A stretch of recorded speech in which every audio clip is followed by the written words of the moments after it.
हमेशा हम लोग खुश रहना चाहते हैं, तो खुश रहने के कुछ तरीके हैं जो तरीके आप सुने समझे और अपने जीवन में उसे अपनाएं। चलिए, सबसे पहले तो आप ये पूरा वीडियो देखिए ताकि आप कैसे खुश रह सकते हैं, कैसे अपने कारोबार व्यापार को बढ़ा सकते हैं, कैसे अपने जीवन में हर चीज आप मुमकिन कर सकते हैं।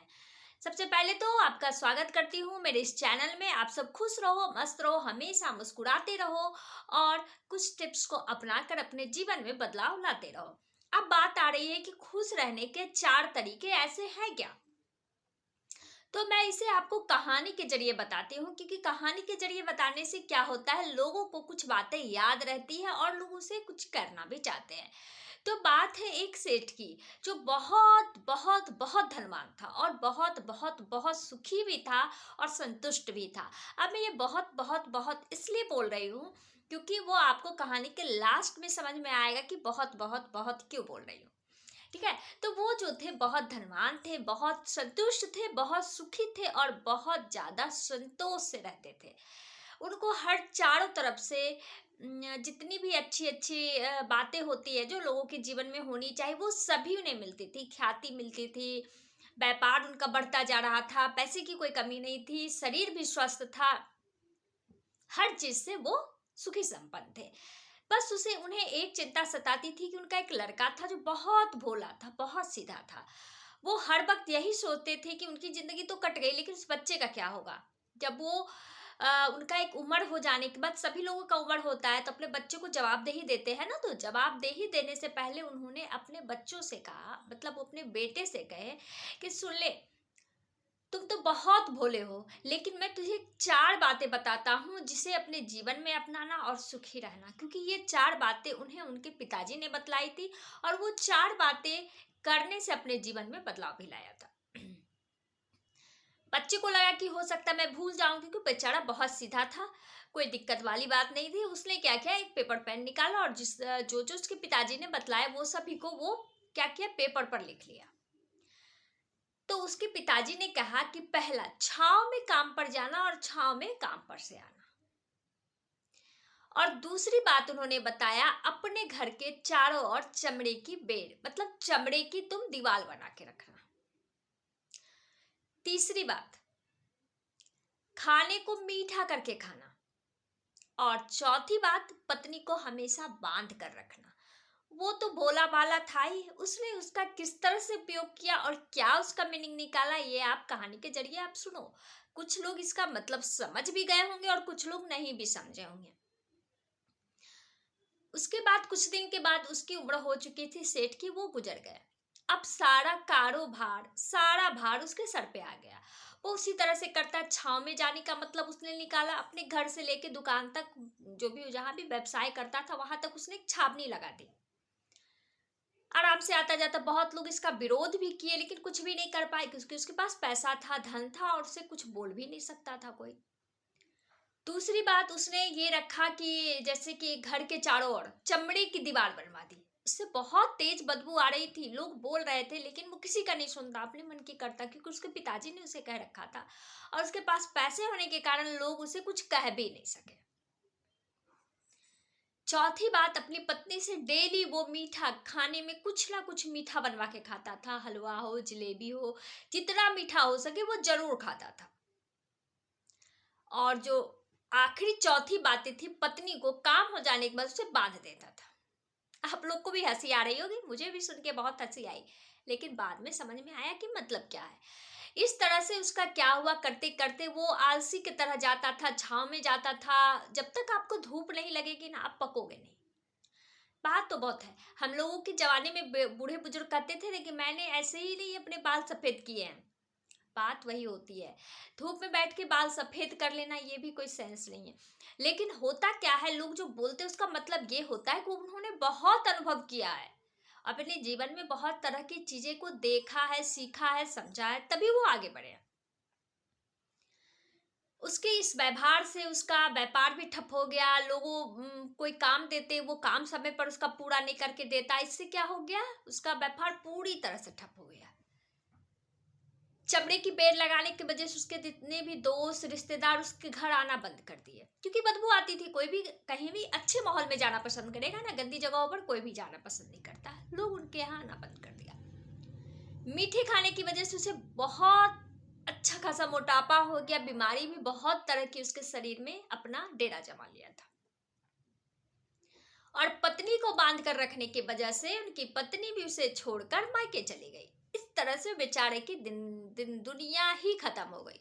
वो रोता रहता, कोसता रहता, अपने पिताजी को भी कोसता कि आपकी वजह से मेरी पूरी जिंदगी बर्बाद हो गई। इस तरह से उसके कितने दिन बीत गए। एक दिन उसे पता चला कोई साधु हैं, बहुत ज्ञानी है, ज्ञान की बातें बताते हैं, कुछ लेते नहीं बदले में। क्योंकि हम लोग पहले ही घबरा जाते हैं कि कुछ बताएगा कोई तो उसके बदले में उसे कुछ चाहिए होगा। और जिसके पास होते हैं वो लोग तो जाते, जिसके पास नहीं होते वो अपनी बातों को मन में दबा के रखते हैं। लेकिन उसके पता था कि वो कुछ बोलते नहीं, मतलब बस समझते और समझाते, उनको उनके बदले उसे कुछ भी नहीं चाहिए। जब वो गया तो बहुत तेज तेज से रोए जा रहा था, रोए जा रहा था। तब उस साधु ने पूछा, बात क्या है, क्यों रो रहे हो तुम? तब वो अपना मुट्ठी में बंद पेपर खोल के उन्हें दिखाया। बोला, बस यही कारण है जिसके वजह से मैं बर्बाद हो गया, और मेरे पिताजी को पता नहीं मेरे से क्या दुश्मनी थी जिस वजह से मेरी पूरी जिंदगी बर्बाद कर दी। कोई भी माता पिता ये नहीं चाहते कि उसके बच्चे बर्बाद हो जाएं। हर माता पिता का बस यही सपना होता है, आज मैं जो हूँ उससे ऊंचा मेरा बच्चा हो। और उन्होंने भी यही सोचा, लेकिन ये अपने भोलेपन में, अपनी नासमझी में सब बेकार कर दिया। तो गुरुवर तो पहले हंसे, बोले, ये तुम्हारे पिताजी तुम्हारे साथ कोई बुरा नहीं किए हैं। अब तुम पहले ये बताओ, छाव में आने और छाव में जाने का मतलब तुमने क्या रखा? उसने बोला, मैं अपने घर के आसपास मतलब पूरा कवर करके छाव में आता। तो बहुत अच्छी बात, चमड़े की बेड़।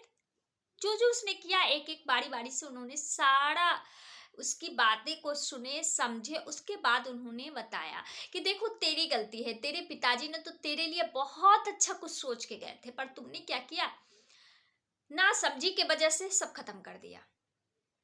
छाव में आने जाने का मतलब ये होता है कि आप सूर्योदय से पहले उठ के अपने काम पर जाओ और सारे काम सूर्योदय के बाद रात, देर रात तक अपने सारे काम खत्म करके घर आओ।